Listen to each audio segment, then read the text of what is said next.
I'd like to take a little bit of time and talk about rhetoric. So my MA and PhD are in communication, but I identify with rhetoric. I am a rhetorician. And that's kind of why I'd like to talk to this.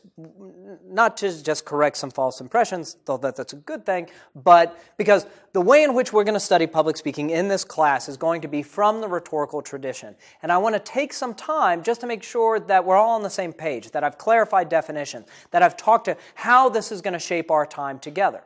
Now, to begin with, rhetoric has a wide range of definitions. We've had the term for millennia, and in fact, there's compelling scholarship that indicates Plato was the very first person to coin the term rhetoric. And rhetoric is something that is of key concern for Plato. Not always the biggest fan he was of rhetoric, but in one of his works, he defines rhetoric as the art of winning the soul by discourse.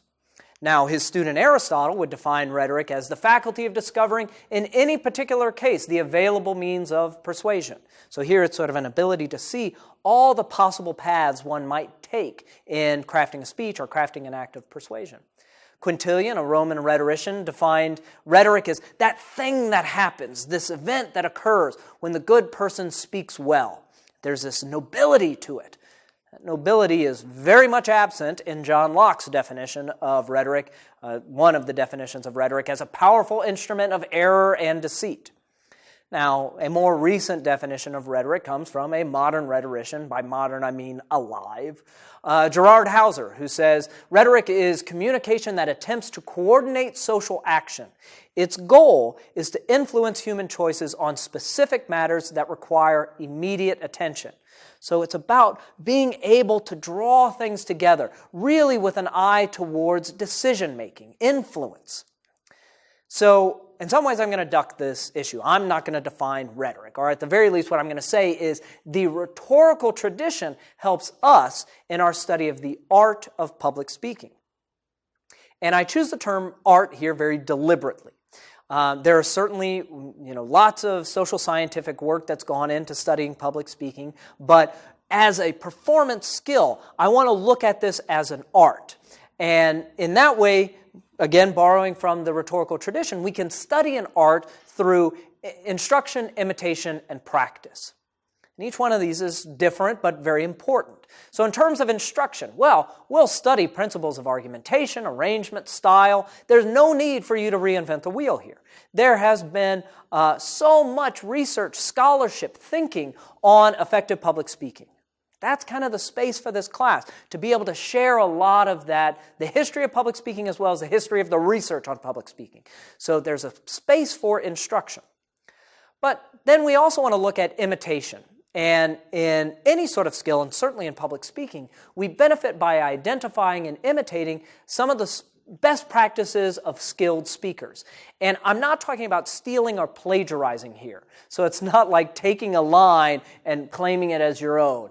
So you're not sitting down like, I had a dream. Oh, no one will guess where that came from. So I'm not talking about plagiarizing or stealing. What I'm talking about is finding someone that you think is a good speaker, and often that is you share some traits with, and studying them and cracking open what they're doing in their speech so that you can borrow some of it or you can adapt what they're doing to your speech repertoire.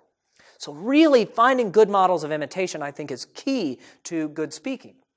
And in fact, if you'll remember a couple of lectures ago, we talked about rhetorical situations.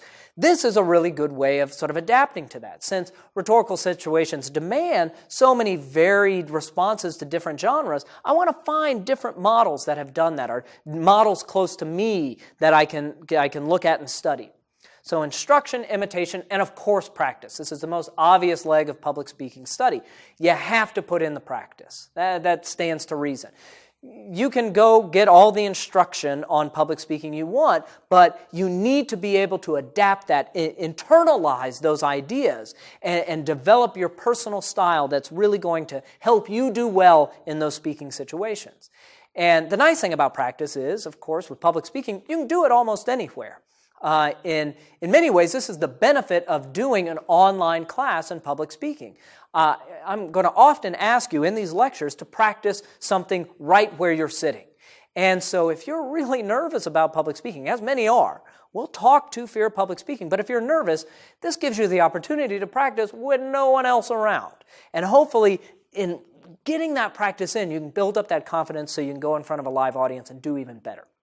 So instruction, imitation, and practice. These are some of the things we inherit from the rhetorical tradition that I think are going to shape and help us in our study of public speaking. In the next lecture, I want to talk about the basic steps in putting together a presentation. The basic steps in putting together a presentation, the canons of rhetoric.